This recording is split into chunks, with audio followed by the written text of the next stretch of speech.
G'day, guys. Welcome back to Stat Chat Sports. You're here with me, Steve, and Tazza for Game Week 3 review of the Premier League season.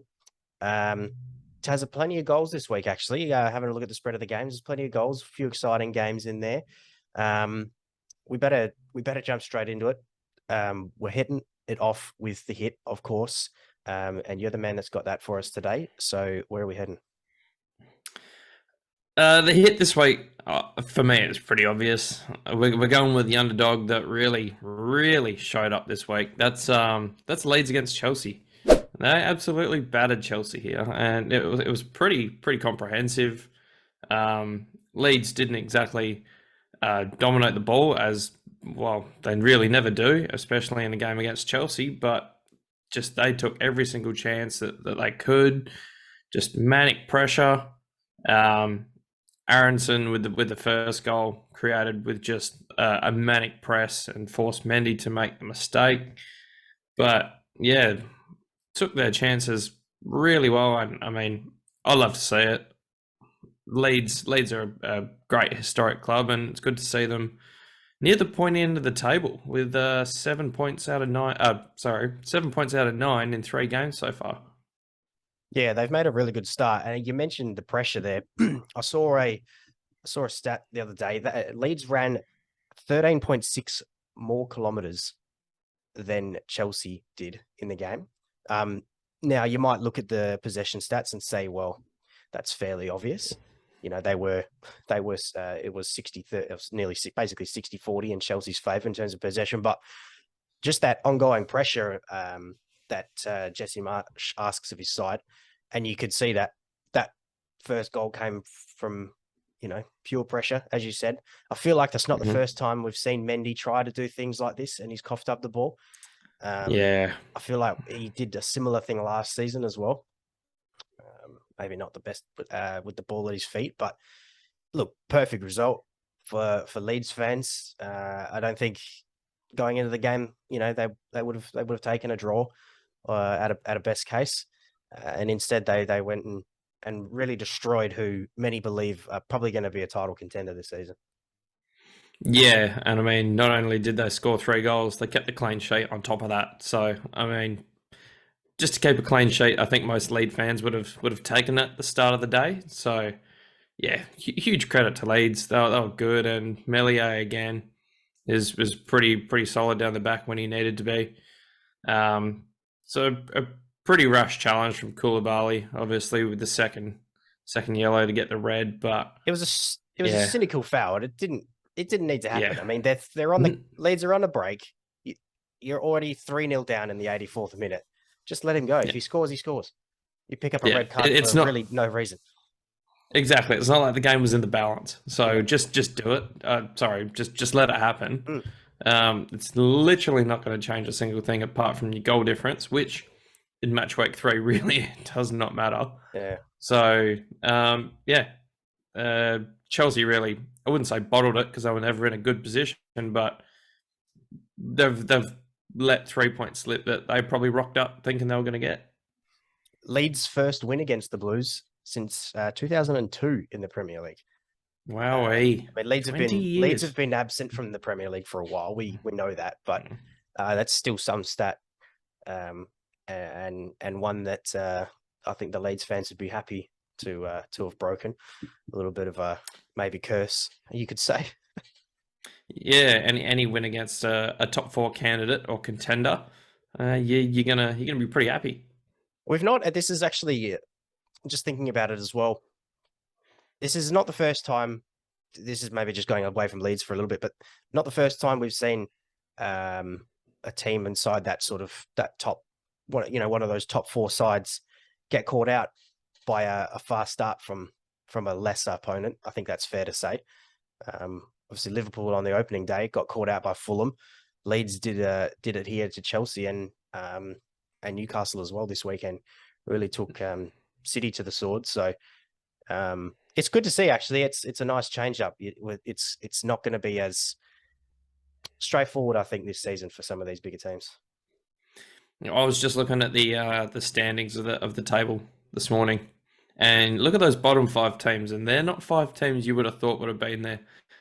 After, I mean, like Absolutely I not. said, it's only Matchweek 3, but the 5 teams that are down there, I mean, West Ham, we'll get to in a bit, but they're right down the bottom, pretty sure. I don't think anyone saw that happening. Yep, you mentioned West Ham. Let's go there. They are our miss for this week. Rock bottom of the league, only team with 0 points, not a single goal scored, 5 conceded, no goals scored. What there? What there's something happening there. I mean, they signed a new striker. You know, they were. I'm not. I wouldn't say scoring goals for fun last season, but they have the players and they have the capabilities of scoring goals. But they're just not at the races at the moment. Yeah, I'm really not sure what's going on there. They were carving out enough chances. I mean, I wouldn't say they're clear-cut chances against Brighton, but there was still enough chances there that they. I wouldn't say that there's a lack of attacking intent or cutting edge, but it's just one of those cases where they're just not putting the ball behind. In the net. Um, saying that, Sanchez was pretty good in goal for Brighton. There were a couple of fingertip saves he made from corners that on any other keeper, or not any other, but quite a few other keepers aren't getting to that. So they're not, I wouldn't say they're unlucky, but the production is there. They're just not finding the end product. Yeah, well, 13 shots, but only 3 on target. It's not great. No. You know, you'd expect. I mean, Brighton only had the 2 on target, and they scored them both. So talk about taking chances. But you'd expect. I think you should be expecting West Ham to be at least putting more on target and at least testing the opposition keepers in defence a little bit more than just 3. I would think, Yeah. but I mean, I must admit I haven't actually seen these goals, so I don't. I mean, obviously, I could say obviously one was a pen. You know, West Ham for the last 2-3 seasons have been really solid defensively as well. I'm not sure if there's an issue there, or whether the issue lies more up front. Do yourself a favor and look at that challenge for the penalty, because it was pretty atrocious. It's Okay. I think Yeah. I can't remember the defender who it was, but it's kind of like a lunge. He thought he was going to get there before he ran into the box, but he's basically connected just after he got in to the box, and it's pretty cynical. It's Okay. not the best, and McAllister finished pretty well, but the second goal was great. So a little bit of hold up play from Pascal Gross and Trossard with the finish, but Brighton were well worth the 3 points there, and another team that's probably exceeding expectations. Well, if you are a West Ham fan, we might need your help here. Let us know what is happening in the camp over there. Look, we fully expect them to bounce back, but an 0-3 start with 0 goals scored is absolutely not what they were expecting, and not where they would want to be to start off the new season. So, if you've got any, not inside information, but if you know more than we do, let us know. We're always interested in learning. So, speaking of a team that needs to learn from their previous games, our hold fire, Tazza, let it rip. Look, I really wish we weren't doing this, but look, we're going to Liverpool. It's look, I could make so many excuses and say so many things, but we have to keep this short and sweet. I don't know where to start with this. I mean, now they are a hold fire, so you feel free to rip into them as much as you want here, but we are, you know, this they're not the miss. Yes, yeah, I know. Yeah, no, look, there are quite a few injuries. I don't like to make that excuse. There are a lot of injuries in the squad. I mean, look at the threadbare midfield that they put out this weekend in Milner, Henderson, and Harvey Elliott. Not the right blend there at all. I'm not really sure what Fabinho was doing on the bench. I'm not sure if there was an injury cloud, but he didn't start for some reason, and I thought that was quite odd. But nevertheless, look, Liverpool have taken 2 points from a possible 9, still yet to register the first dub. It's a hold fire for that reason. They will come good. It's Liverpool. They are with Jurgen Klopp at the helm. I mean, they're always going to be a chance for. You'd almost say that they're hardly. No, I'm not going to actually go that far. Let's scrap what I was about to say. But look, let's give Liverpool just a little bit more time to get their shit together. The injuries, the personnel will come back. I mean, they've basically just got Firmino at the moment at up front. The midfield is threadbare. The defense has been stocked apart from Kanate, but has been terrible. But I think we need to see. They shouldn't need time, but they do need time. Yeah, no, good points. Fair play. For me, it comes down to conceding the first goal. I think they've conceded the first goal in their last 7 games, going back to last season as well.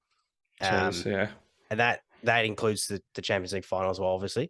That's a big problem. That's a big problem for any side. You know, no one wants to be chasing the game. Doesn't matter how good of a side you are. So something that needs to be fixed. Not sure what it is. You know, the way that Liverpool play, they carry a lot of the ball.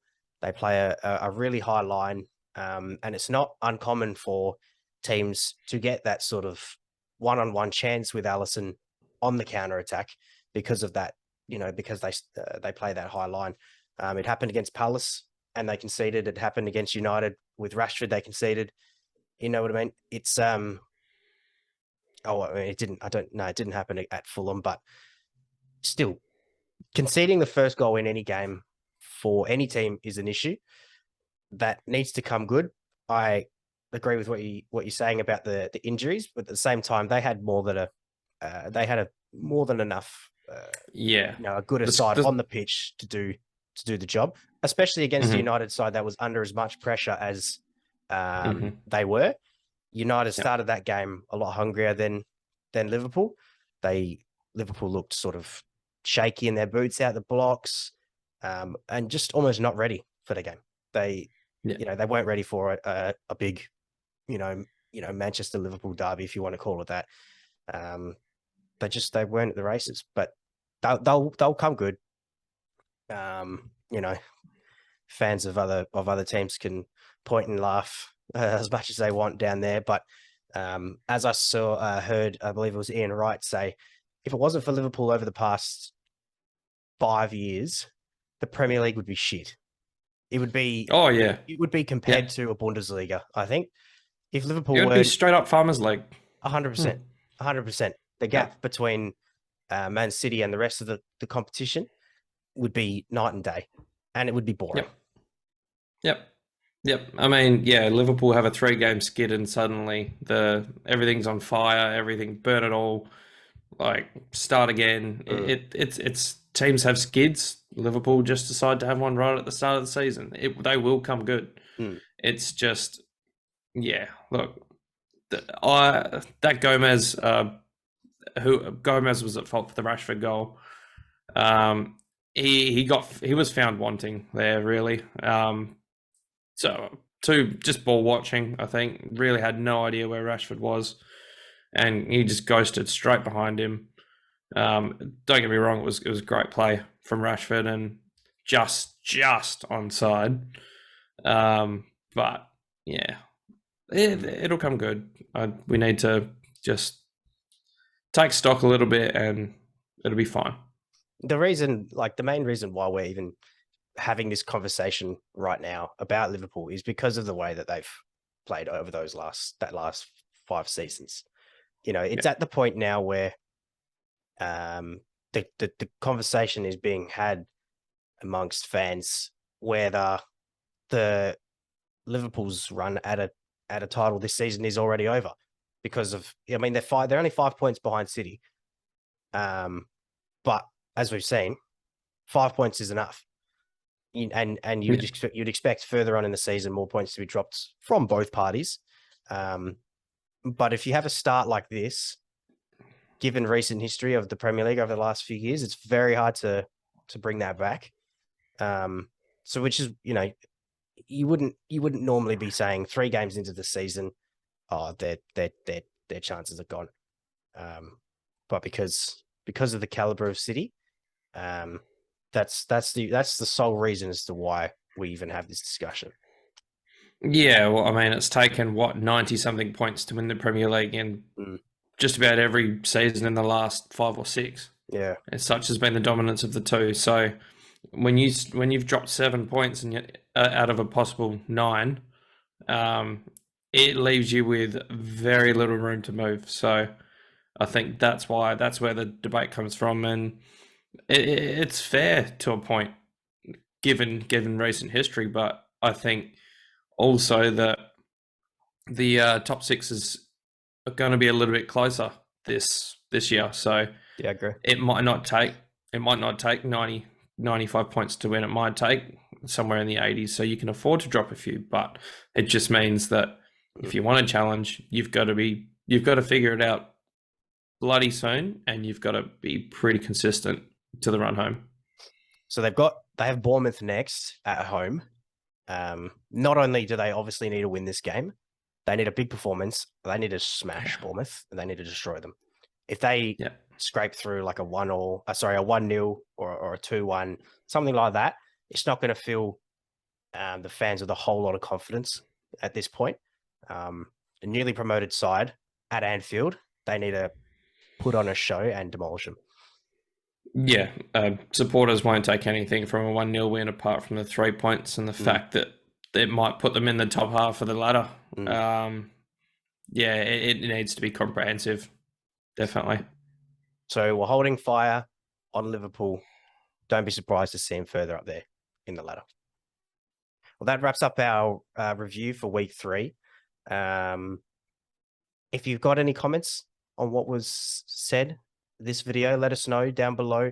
If you're fans of either sides that we've spoken about, if you're a Leeds fan, let us know. You're riding on your high horses. If you're a West Ham fan, you're the lowest of lows. And if you're a fellow Liverpool supporter, we feel your pain. So leave your comments, like the video if you enjoy. We'll see you later on in the week for our game of the week and our unpopular opinions. So until then, thanks for joining us.